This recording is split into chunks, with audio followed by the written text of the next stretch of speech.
Ladies and gentlemen, please welcome your host from Entertainment Weekly, Anthony Bresnikan.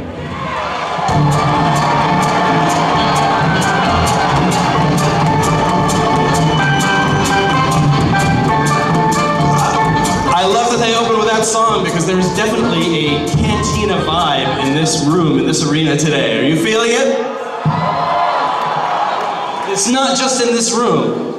Star Wars Celebration is beginning with this presentation of Star Wars: The Force Awakens, which I know you guys have been waiting to hear about for a long, long time, but it's not just this room, it's not just the folks who were waiting all night to get in here. This is being live streamed. Let's hear it for those people, the diehards.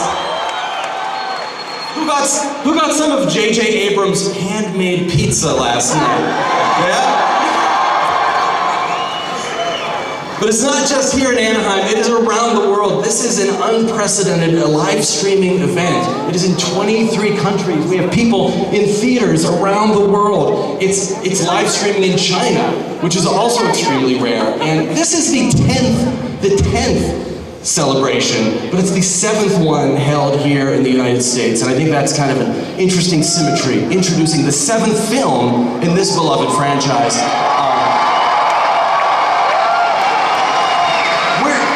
It's called Celebration, and you celebrate with your friends and your family, and you share it with them. And so I've been told to tell you, for those who are tweeting or watching at home, this is live streaming on Facebook and at StarWars.com. If you tweet certain hashtags, some emojis that are appropriate to Star Wars: The Force Awakens will pop up. There will be more as time goes on, as we get closer to the release of the movie. But for now, if you want to unlock them, you tweet hashtag Stormtrooper. What appears? A Stormtrooper. Hashtag C-3PO. You get everybody's favorite protocol droid. Hashtag BB-8. One of the newcomers to The Force Awakens. The beloved ball droid we saw in the teaser trailer released last November. And this means a lot to me. I write about movies for Entertainment Weekly, and one thing I love about my job is the chance to just sit down and talk to storytellers and bring the stories they're trying to tell to the fans. And today I get to do that in front of a live audience of many thousands here and millions watching elsewhere. But who remembers the first time they saw Star Wars? Like, vividly remembers. Because, you know, another thing I love about writing for EW is, for me, movies and songs and books, they're more than just entertainment. I feel like they're landmarks in our lives. They're the things that we share with the people we love. Brothers, sisters, moms, dads, aunts, uncles, grandparents, great-grandparents, if you're lucky enough to have those. And my first movie-going memory is tied up in Star Wars. I think I had to have been about 4 years old in 1980 when The Empire Strikes Back came out. And I had never seen a movie before. I mean, I don't remember it at least, but I remember going to the theater, rushing to the theater to see The Empire Strikes Back because we were late, right? And it was summertime, I remember, because it was blistering hot. We were going to the Cinemas 3 in Kiski Township outside of Pittsburgh, and summer in Pittsburgh is very Dagobah-like. It's very hot, it's very sweaty, and when you're running across a blazing hot parking lot to get into the theater because the movie's already started, it's even hotter. And I just remember the panic, like, we've got to get there. We go to the box office, we buy our tickets, we get in through the door, we sweep past the concession stand, and we go through those double doors into the theater. The trailers have already played. It's pitch black, and we're, you know, you've all gone into a darkened theater. Like, you take a moment and kind of wait for your eyes to adjust before you can find your seat. And so that's what we did. But my eyes were up on this giant wall. It looked to me not like a movie screen, because I'd never been to the movies before. It just seemed like a window, a giant window, and there were these curtains, and we'd just come from this sweltering summer heat into the air-conditioned room of this theater. And there were these Imperial walkers in this snowy landscape marching toward me. And to me, that wasn't a movie screen. I felt like I was looking through a window into another world. And every time I watch these Star Wars movies, I feel the same way. I'm sure you do too, right? So let's bring out two people who are opening that window again for us. Please welcome the director of The Force Awakens, also the co-writer and the producer, J.J. Abrams.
He's tweeting. Be patient, everyone.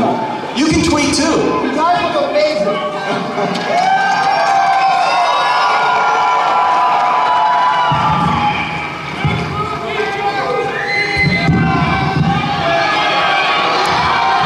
Hi. Hello. This is amazing. That's a nice reception. Unbelievable. You're welcome. You're welcome. Thank you for waiting. How many out there waited all night long?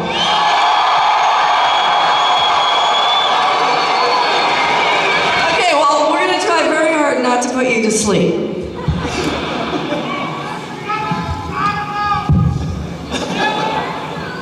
And it went crazy. Wait, I just have to say last night, I was so excited as we were walking through that I ran in before anybody got inside and I bought this t-shirt.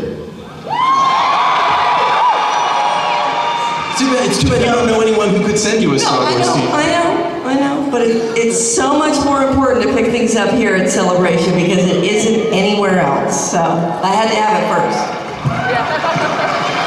Well, let's start talking about this movie. I think that's what everybody wants to hear.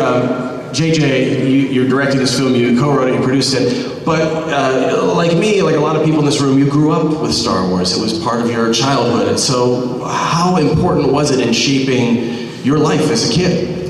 Well, first of all, I'd just like to say thank you to all of you who are here. This is overwhelming and incredibly exciting.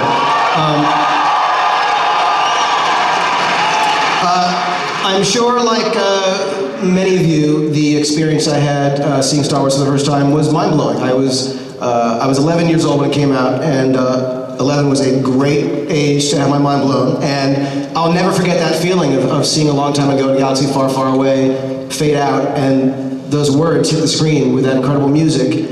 And it was that moment on that just transported me. It was the first time a movie made me laugh that way and made me believe in another world that way. And it was really George Lucas's brilliance, not only creating these incredible characters and this amazing universe, but also that it had such heart. And the biggest thing for me is it had such hope. And that to me was incredibly powerful, even 11 years old. So were you a collector? Did you have the toys? Did you ever dress up for Halloween? It sounds like someone must have told you something. I did one Halloween one year dress up as a Jawa, but I don't want to tell you what year it was. So Kathy, people have been waiting for this moment for a few years now, ever since Disney picked up, merged with Lucasfilm, and they announced that there would be a new series of films. Can you tell us about your transition from producer to the president of Lucasfilm, launching this whole new series of films? Well, I have to say that when George asked me to have lunch with him, and it was almost 3 years to the day that I sat down with George in a small little restaurant in New York, and he said, I'm retiring and I'm thinking about moving on, and I'd like somebody to come in and carry on this legacy. And I thought he was going to ask me recommendations on who might do that. And I said, who are you thinking about? And he said, well, I was thinking about you. And needless to say, thank you. As any of you can imagine, it is an incredibly daunting task. And I've been unbelievably fortunate. Obviously, the background I had in working with Steven Spielberg for many years and working with George Lucas on all the Indiana Jones movies, I think it did prepare me, but I must say that when I turned to the guy on my right and said, will you help me do this? I can't do it alone. Thank God, although he didn't say yes right away. Yeah. Hey, Jake, what was your initial reaction when she said, join me and together we'll rule the galaxy? No. But I said no, partly because it was an incredibly daunting thing, partly because my family and we had this plan where we're going to be doing that next year, partly because it felt like I've been doing sequels and things in the past. I just wanted to sort of break away from that. But when I sat down with you to have this conversation, and we actually were sitting there talking about what could come next and what it would be. I mean, you can imagine, it's a very different thing, very much like this moment. You can anticipate it and expect what it's like to come out and see a room full of fans, but to actually be here with you is a very different and wonderful experience. So this was an unexpected reaction because I really thought I would just say no, and I found myself having this conversation with you. It was impossible to say no. Now, he said yes. Thank you, JJ. Thank you, Kathy. So one of the things that's been noted about this film is Star Wars has always pushed the boundaries of visual effects, but you're kind of taking a retro approach this time around. You build a lot of practical sets.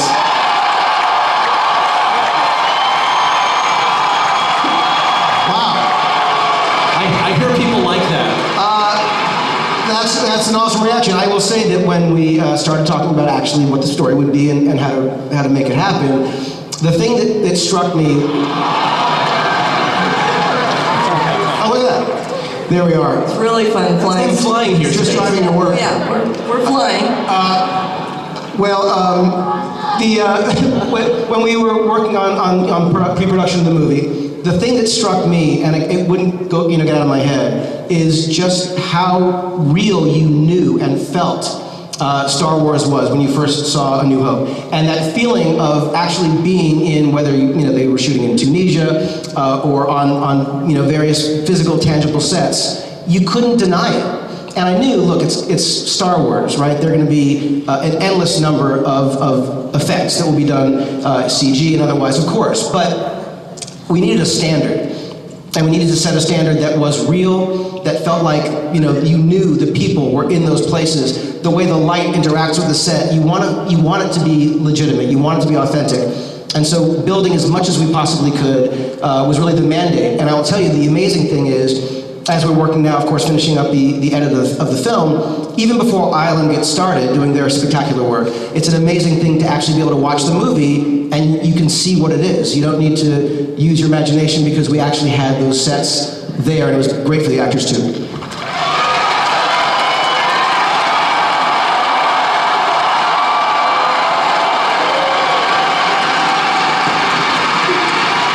Giving the stormtroopers some direction.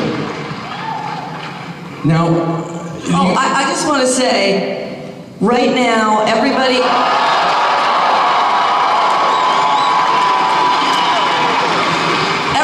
in this amazing creature shop that we worked with, that made every single thing you're looking at in the movie, are all gathered together right now in London, and they're watching it, live streaming right now. why don't we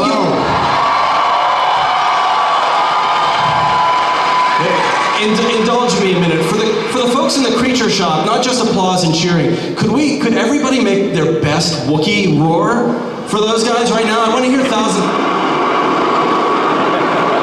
That's cool. Thank you. Close to a Bruce Springsteen concert. Oh, there they are. That's them. They're watching. Oh! That's them now, right? They're watching from London. You began filming, the first 10 days of this movie were on location in Abu Dhabi, a desert landscape. People have seen desert landscapes before in Star Wars. What are we seeing? And what was it like to start shooting in such an inhospitable environment? It was an incredible thing to shoot there. It was 128 degrees. The amazing thing about, there it is, that's a picture. Kathy Kennedy took that photograph. On Shot my with an iPhone. Yeah, there you go. Shooting in Abu Dhabi was an incredible thing. You know, Star Wars is as much a Western and a fairy tale as it is anything else. And one of the things that you expect and want to see are real, tangible, John Ford, beautiful landscapes. And shooting in Abu Dhabi provided just that. It was an incredible thing to be there. And the location is a desert planet called Jakku. People have thought it's Tatooine. It's a planet called Jakku, and you'll learn a lot more about Jakku, maybe even today. So it's a hot place. Is there anything else you can say about that? Of course, with Tatooine, it has the two suns. Is there anything about the place of this planet in the universe that you can tell us about? No. Okay. But you, I promise you'll see more today. One of the first opportunities that everyone got to see the sets that you've been talking about were the Force for Change videos that you made, and you showed off some creatures. You showed off the new X-wing. So tell us about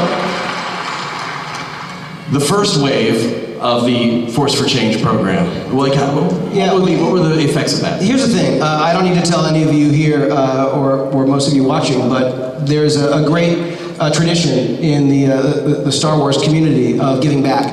And when Kathy and I first started working on this, we realized that this was an amazing opportunity to engage with the fans for at least a decade, if not more. And we were inspired by the fans themselves, and we went to Disney, to Bob Iger and Alan Horn, Alan Bergman, and convinced them. They completely got the opportunity and saw it, and really demonstrated incredible leadership in doing so. We're so grateful to them. And we started Force for Change. The first day of shooting, we engaged the fans. We offered an opportunity to be in the movie, donating $10 to UNICEF, which is one of the great organizations doing amazing work for children around the world. And for a $10 donation, you have a chance to be in the film. And I will say that thanks to you, to this day, we've raised over $6 million for UNICEF, which is amazing. In the name of Force for Change, and that's money that is doing real work right now with UNICEF Innovation Labs for children, thousands of children throughout the world, and that's really an amazing thing, and thank you for that. And that's not the end of it now. Force for Change is kicking up again as you go toward the December release of the movie. So Kathy, tell us what's next for the Force for Change. We're really excited about this continued relationship with UNICEF, and we're going to join forces with a program called Kid Power. In fact, I'm wearing one of the bands right now. And what happens in the classroom is that kids wear these bands. And in fact, I was walking through the hall testing this. And after you take so many steps, it actually triggers a therapeutic packet of food for children who are malnourished all over the world. And this is a program that we're hoping will become a movement. Disney has stepped up, and they are spending $1 million on the program. Fans have contributed through Humble Bumble another $1 million, and we're hoping that Star Wars will ignite this and really turn it into a worldwide movement. So we're very excited by our relationship with them. Now, since we're here at Celebration, let's talk about your history, both of you, with this event. JJ, you've gone as a fan before, right? Yeah, I've been before, and it was great to come here this morning and get to walk through some of the stalls and meet some of you. And it was just an incredible thing to see the time and the effort and the passion that goes into so many of the booths. It's amazing. Hey, Kathy, you were in Germany at the last Celebration 2 years ago. Was it your first time there? It was my first time at Celebration. George had actually been telling me over and over again how amazing it was. I had just missed Orlando. So when I got to Essen, I have to say I was wildly unprepared for what I was walking into, and just astounded, as JJ's saying, about the quality of the work and the level of creativity. And one of the areas I walked by were the R2-D2s that had been built. And this guy's right down here. And fan built R2-D2. Right. Fan built. Everything that is actually, we didn't get to run up to the second floor today, but I understand there's over 100 R2-D2s, so I can't wait to see that. But the incredible thing was, when I was literally leaving Essen and going back to London, where we were prepping the movie, and I turned to our creature shop and I said, you know, I think we've got to hire those guys at a celebration. Let's track down who they were. And we hired Oliver and Lee. Would you like to meet the droid mechanics? Let's bring out Lee Towersy and Oliver Steeples. And friend.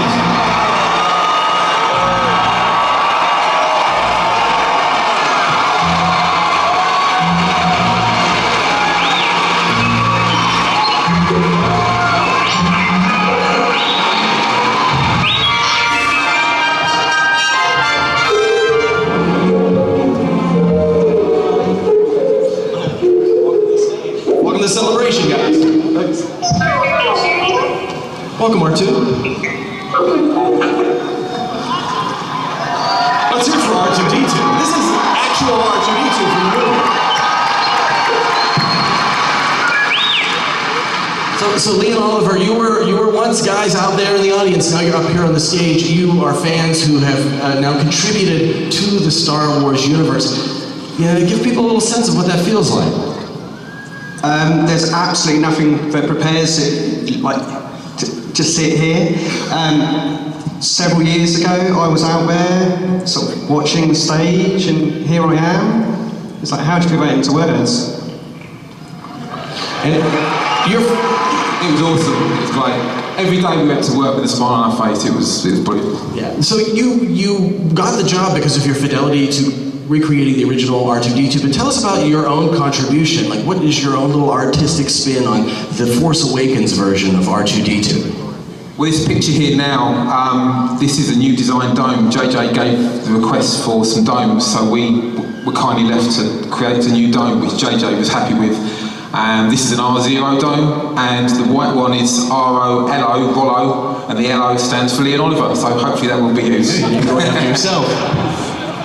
And these are 4 other domes for X-Wings, basically bringing the R5 and R6 into the Star Wars universe, and you'll see them on the back of various X-Wings. So this is interesting because you're not building the full droid on these. These are just the domes, right? To attach to the practical X-Wing fighters that you built for this sense, right? Yeah, so every specific pilot has their own droid in the back, and you'll see, I can't give it away, but which droid goes with which pilot. I just got to say that you guys did an amazing job, and it was, you know, it's a very stressful thing every day. You're working. These things have to work well. Whenever there was a malfunction, you guys were on it and repaired it almost immediately. There was never a costly droid delay, so we were very grateful. Droids always work.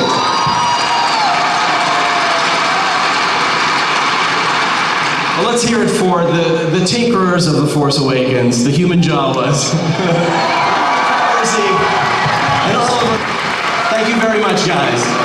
Let's hear it again for R2-D2.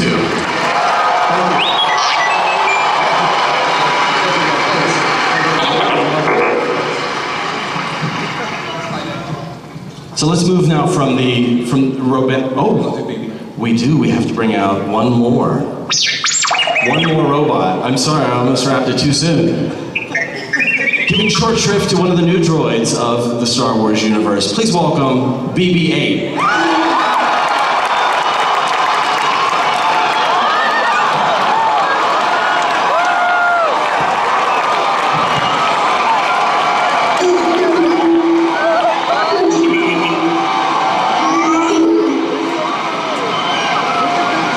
So, just a couple words about BB-8. This could get ugly. Is there a little rivalry between them? So BB-8 was a creature that was performed. We talked originally. Could you guys keep it down? We talked originally about how to do this, how to best have BB-8 in the film, and there were a lot of discussions about how having a CG BB-8 would be so much easier for shooting, but we also knew it would be better for the film, for the actors, for the sets, for the look of it, if it were performed. And Neil Scanlon and his unbelievable team you saw earlier in the picture built and puppeteered BB-8 in the movie, did an extraordinary job, and it was better for the actors, it was better for the film itself, so you'll see their work, it's amazing.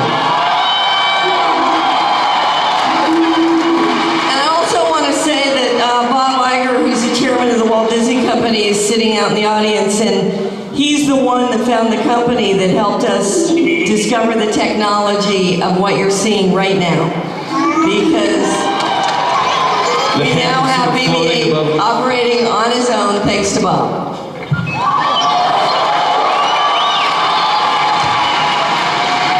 We'll give R2 and BB-8 and Oliver and Lee a round of applause. Thank you guys so much for coming out. Thank you for being out for joy.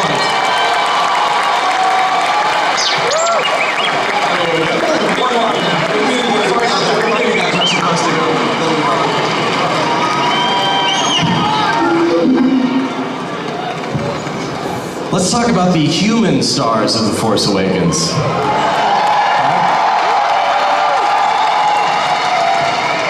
I want to start off with one in particular. He's definitely not here today, but he's in everyone's thoughts. Harrison Ford recently had a very serious accident.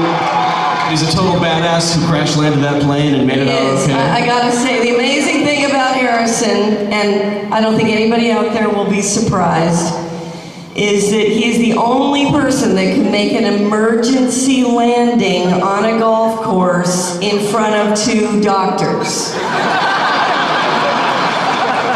So he's home and resting and getting well as fast as he can. I can't even begin to tell you how much he wanted to be here.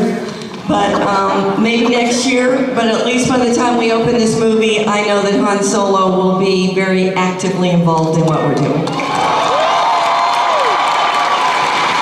And JJ, have you talked to him recently? Yeah, I was going to say that I was texting with him yesterday, and I was going to go over and see him, but he didn't have time for me because his friend was coming over for lunch, and he was like, "Not today." I'm like, "All right, whatever."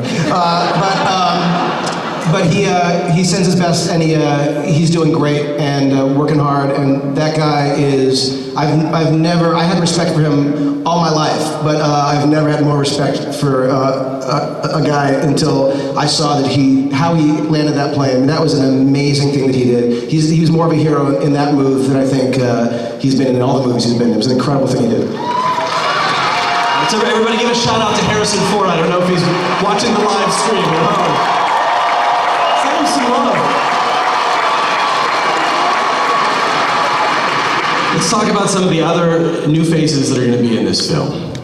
So there are 3 lead characters that you want to talk about. Yeah,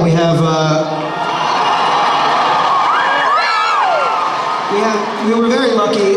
We obviously went through the process that you go through in searching for actors. It's the typical long, tedious audition process. I will tell you that we could not have ended up with 3 more talented and wonderful actors and people.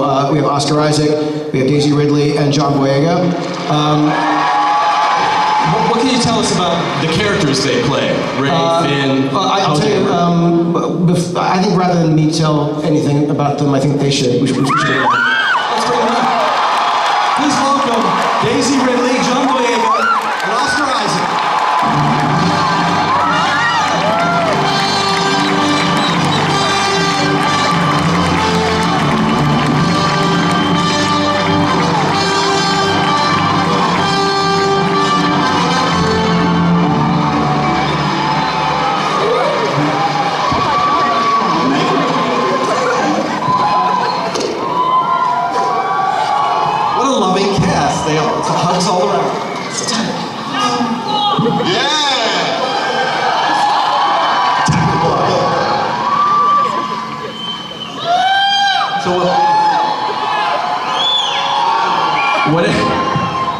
whenever you guys have appeared in public, have people ever asked you about Star Wars before? A little bit?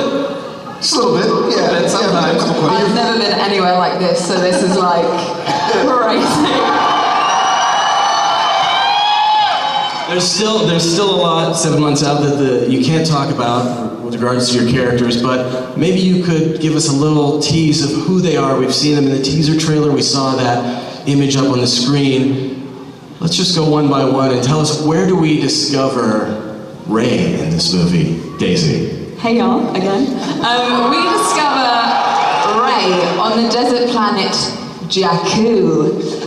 She is a scavenger in like a ship graveyard, and she is like completely self-sufficient. She does everything for herself and very solitary until she meets another character and an adventure begins. And that leads us to John Boyega. And Finn. So Finn is the first character we see in the Force Awakens. He was the first face that appeared in that teaser trailer last November. John, he's in a stormtrooper uniform, but people are wondering, is he in disguise? Is he an actual stormtrooper? So tell us, how do we meet Finn in this movie? Well, first of all, Star Wars Celebration, what's up? Insane! She had to do that. So we find Finn, he's in incredible danger, and the way in which he decides to react to this danger changes his life, number one, and launches him into the Star Wars universe in a very unique way. So I can't wait for you guys to see it. And he is a stormtrooper, right? You can confirm that?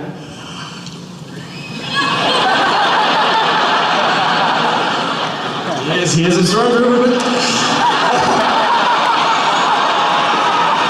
John, everybody knows stormtroopers are bad guys. So are you a bad guy or a good guy in this movie? My memory is just gone. No recall? We'll come back to it some other time. Oscar Isaac. It's not bad about it!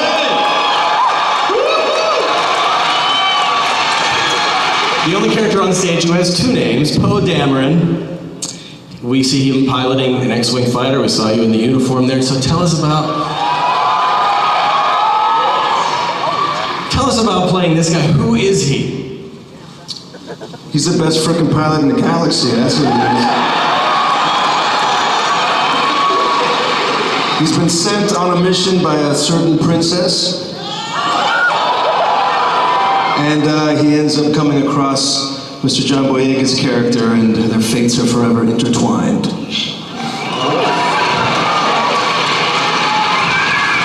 So the three leads, I find it fascinating that you have a stormtrooper and an X-Wing pilot, I don't know, potentially working together with a scavenger.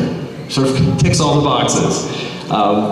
There are a number of actors that everybody knows are in the movie but are not able to join us yet, and we've got time to reveal them. We have this incredible cast, some of whom you see here, including Adam Driver and Andy Serkis. We have Lupita Nyong'o, Gwendolyn Christie. It's an incredible group. But you know, we have many months before the movie comes out, and I promise you that we're going to have a lot of fun revealing between now and then the other actors. But how lucky are we to have these three today? Come on.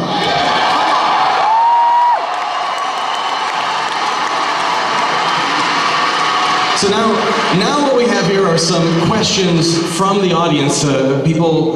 Fans have been sending them in all week, and we have a few that were gathered just last night from the folks who were camping out. So this question, it comes from a Star Wars fan in Italy.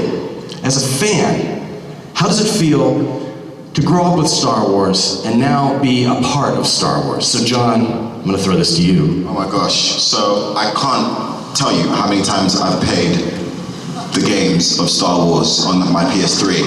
Honestly, guys, Force Unleashed 1, Force Unleashed 2, come on. So obviously as a fan coming on set, I obviously freak out a bit seeing Harrison Ford stood right in front of you. But at the same time, you do get, you know, cast members to sign your merchandise after a wrap. Which is, John signed his own figurine, everyone. The whole cast. The whole cast. Was there a particular favorite piece of merchandise that you were like, I gotta get this if nothing else signed? So I had a Han Solo in Stormtrooper gear, and it was like this big. And I went over to Harrison and said, "Can you sign my door?" And he was like, "This is weird, but I'll sign it for you." And I got it signed on set. That's how you do it. Here's another question from a fan in Japan. If you were to put yourself in the world of Star Wars, what type of character would you be? And because they're in Star Wars, I'm going to ask you, Kathy, what type of character would you be? Well, I have to say, I think the interesting thing about that question is I don't think I have a lot of choices. At least originally. Princess Leia was kind of the only game. But I'm going to say that that's going to change. As you can Well, this is something that's important to a lot of fans. When you released that photo, the cast photo, and released the initial cast list, some people noted that it was only Daisy who was new to the cast, representing the females of the galaxy. You know, and I know a lot of, there are tons of female fans of Star Wars, and I'm raising one. I've got a little girl, she's 5 years old, her name's Audrey, and she loves Star Wars, and I'm kind of excited that there are going to be other characters for her to identify with. So tell us about that. Tell me about expanding. Really strong women, and not only in Episode 7, but the conversations we're having moving forward, there are going to be a lot of wonderful new characters.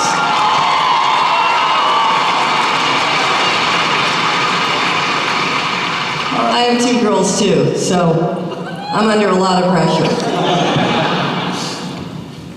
All right, here's a question from the UK. How hard is it to find the right balance between new and old technology, not in terms of making the film, JJ, but just the sort of battered world that we saw in the original Star Wars saga versus the kind of shiny new one in the prequels? How do you decide which balance to present 30-some years after the events of Return of the Jedi?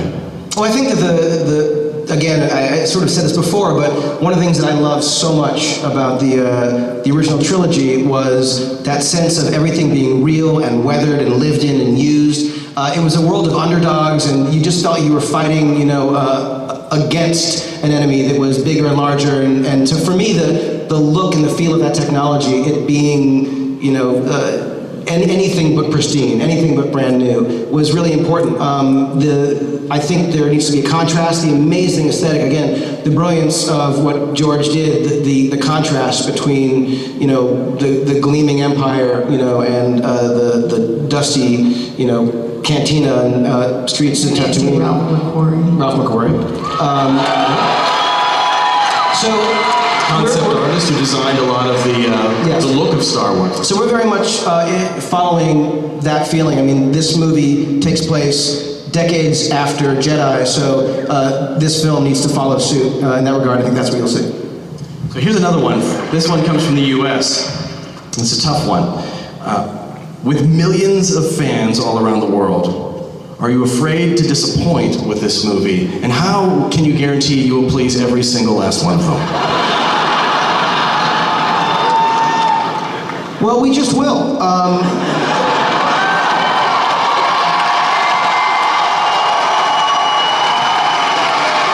Here's the thing. Obviously, as they say, you can't please everybody, though we are trying very hard to do just that. But I will say this, that there are moments where the pressure of what we're doing, the responsibility of what we're doing, honoring the legacy, but using the legacy to tell a brand new story that moves forward and makes the fans proud. It's the most important thing that we're all working on. And I will say that though there are moments of, I'd say sheer horror at what that is, the reality is I've never had more fun in my life working on anything. And the opportunity far outweighs the risk of this, and I can't wait for you to see it.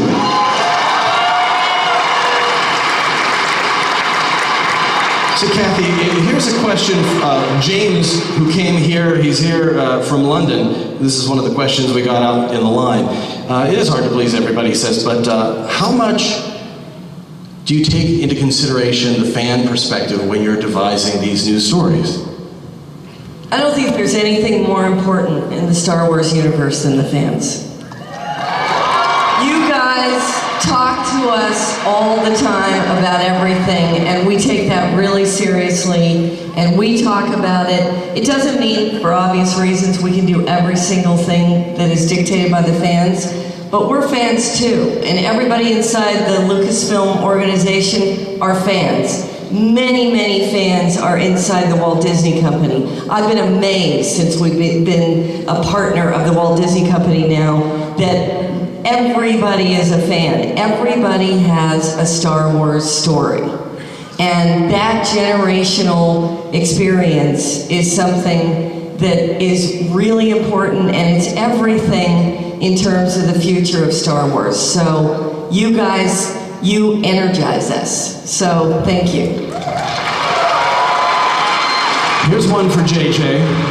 This one comes from Ben. He came here to Anaheim from Ontario, Canada, and it's a pretty basic question. He wants to know, JJ, what advice would you give to a young aspiring filmmaker? Get started. Well, first of all, I think that the reality is that everyone has a camera in their pocket now. When I was a kid, it wasn't this ubiquitous thing that everyone just carried a camera around. The ability to just make stories, make films, tell stories is real and is incredible. And when I look at my kids who make a video and they're doing dissolves, and they're putting titles, and they're doing visual effects, and things that you could only dream of when I was a kid. To me, it just says that the technology has been democratized. Everyone has access to the ability to be a filmmaker, and if you want to do it, the only thing stopping you is you. And so do it, and put them out there, and let people see them. And I can't wait to see your movies, Ben. And I gotta say, the fan films that we see all the time, unbelievable. I am continually amazed at the fan films that are created for Star Wars. So, they're awesome. This one goes out to Oscar, Daisy, and John. It's from Sarah, who didn't travel far. She's from Santa Ana, so she came here. She walked here. The question is, so you start shooting this movie, who is more excited? The newcomers like yourselves, or the veteran actors from the original trilogy? The original actors were coming back to a universe they absolutely loved, and we were joining a universe we were yet to love as much as we do now. So we were all excited, and then coming here today has made it so much more exciting. Like, all of us are so cannot wait to show you guys what we've done. Yeah. Yeah, it was interesting because I was in my hotel room waiting to find out if I had been cast and if I needed to stay for that reading, that picture that you guys saw, that iconic one. And when I finally got the call that I was indeed officially going to play Poe Dameron, I was so excited / nervous to try to tap back into that, because I was like, I don't even know if I can do it. I don't know, man. So I blasted the Star Wars theme as loud as I could, and I grabbed my shampoo bottle, and I just started going, and I was like, no, I can do this. I remember that feeling. That's how I dealt with it. I mean, with me, the excitement just turns into absolute nerve, and I was scared to tell my parents that I got the part of Finn in Star Wars in case they didn't believe me. So I waited until that cast photo was released before I told my parents. And all that time, my dad saw me leave and go into this place, and I was reading all these red signs, and he was like, what is going on? And I just told him I was filming 24. So I want to thank you guys who submitted the questions online and who waited in line to offer their questions to the cast and the filmmakers. It's so wonderful to see the new faces of Star Wars, but how about if we bring out, you want me to bring out somebody else, some other, these are sort of, I would say these are new faces, but also familiar, so please welcome, from the cast of Star Wars: The Force Awakens, the new Stormtroopers.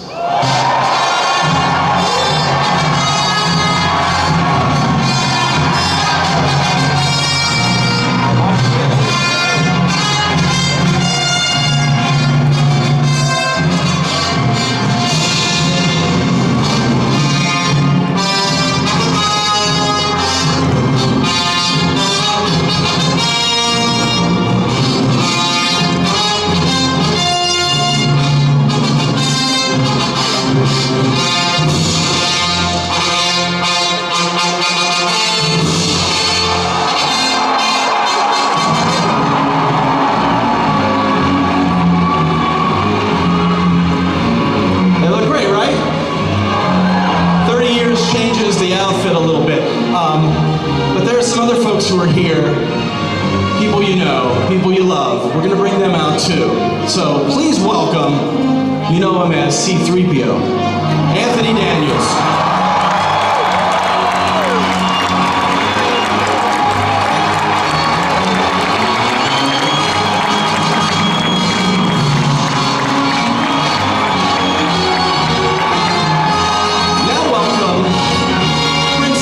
Diplomat, freedom fighter, Princess Leia.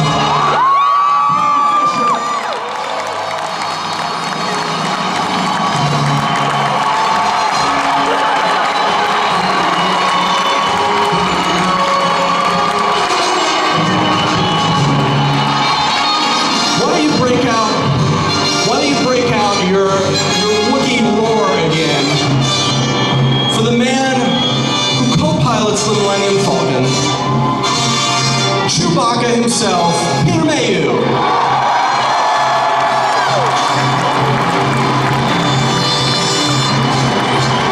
And Luke Skywalker.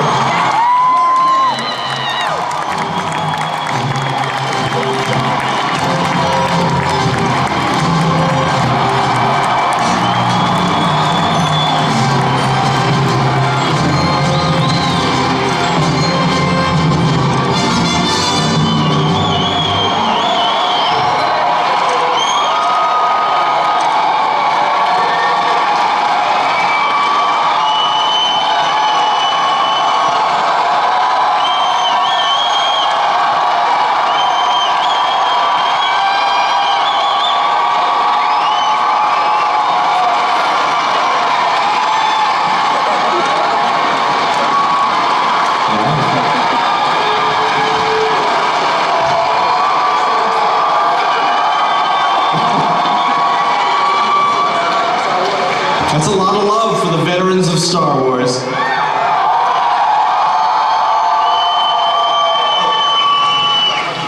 So, Anthony,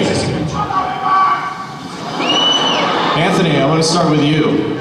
So you are the only actor to appear in all 6 now Star Wars films as C-3PO, the only one. It is quite amazing because it's 40 years since I first met George Lucas, and very quickly became part of a team that got involved in making this crazy little film that none of us thought that any of you people would ever come to see. Well, how wrong were we? Because I knew you guys were coming. No, you didn't. But we were, apart from Carrie, we were totally wrong because you did come. And you kept coming. And from the beginning, you stayed with us all the way. And it is quite extraordinary. And now there's even more of you joined in the fun because there's 3 generations who love this story. And, yeah?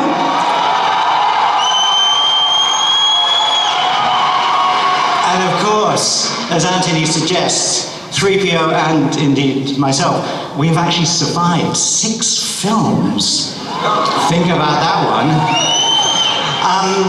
And of course the future, who knows? But I do think that maybe in the future you will be there. Okay. But as for the past, I've got to say thank you for your kindness, your support, your affection for the whole project, and especially in my case for a character that I am very, very fond of. A character who's just become a hashtag.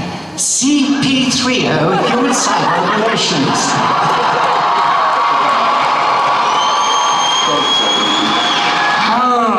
Peter Mayhew, the man who brings such soulfulness to Chewbacca.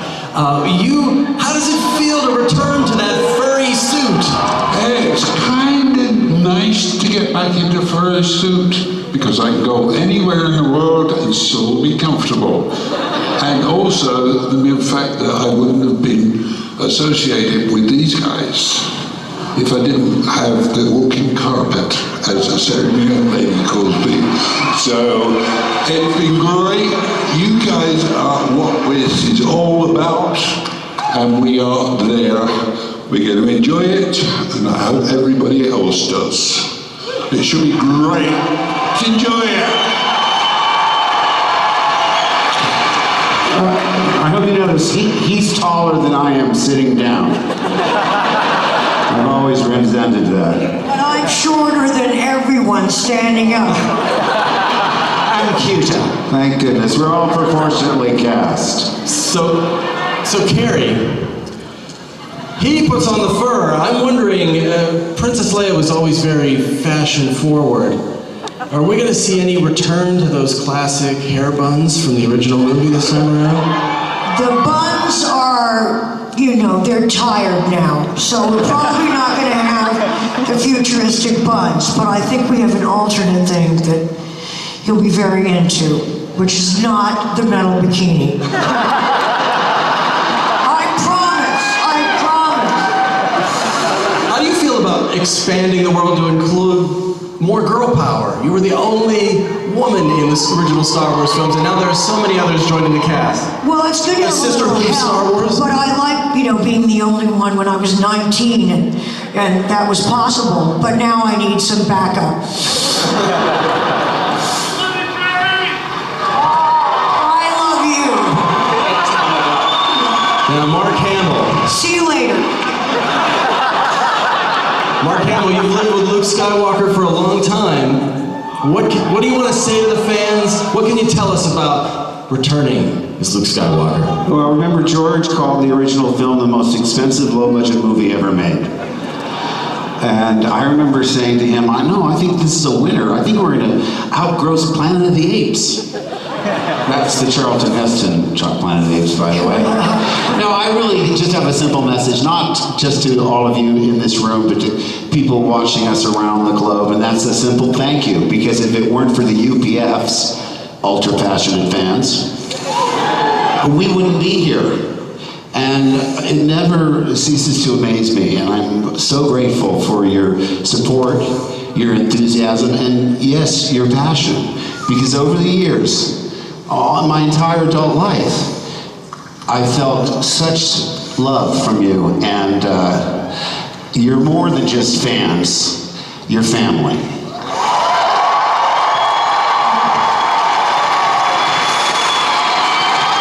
Now,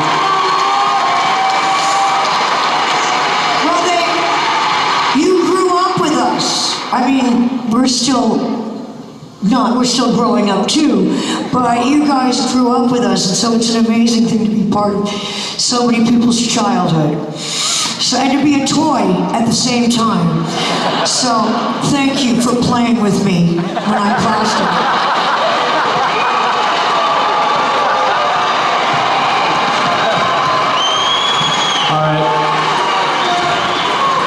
So, even though the whole cast isn't here, we've got a lot of people in one place, and all we have right now is that one sepia-toned image of everybody doing the first reading. So why don't we get the cast, the stormtroopers... Put on your wide-angle lens. Get everybody together for a photo. It's too big a group for a selfie, but you guys can take the photos. So let's bring out R2-D2 and BB-8. Here they are.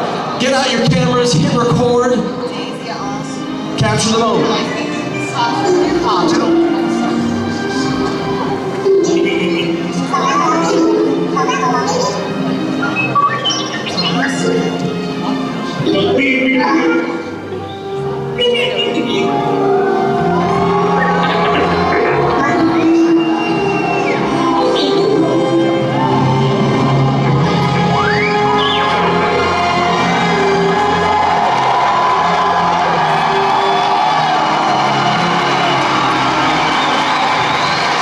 It's surprisingly quiet because everybody's holding their phones.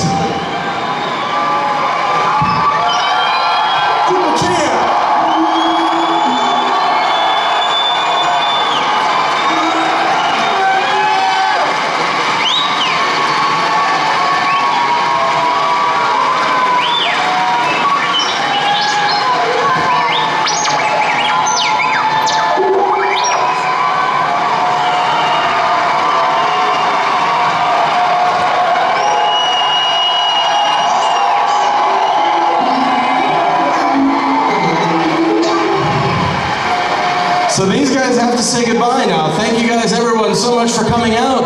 Thank you for joining us at Celebration, for kicking it off right.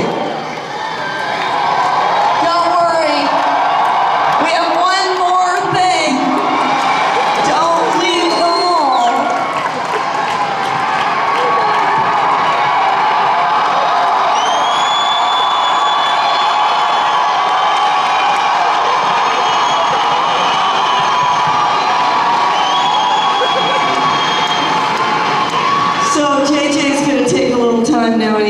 tell you about his childhood memories of Star Wars. Do you want to tell him why we're really standing here? Who wants to see a new teaser?